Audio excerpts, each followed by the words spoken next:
tum pong ut but si ti tang atum ta reng tu si Jisu along dun long ji Tekla tum pong ut but si ti tang atum ta reng tu si Jisu along dun long ji Reng lang atum ta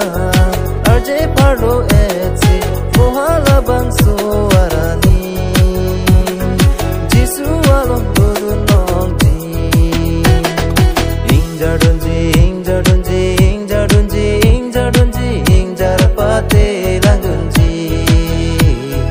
Tekla atum pensi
bangso warani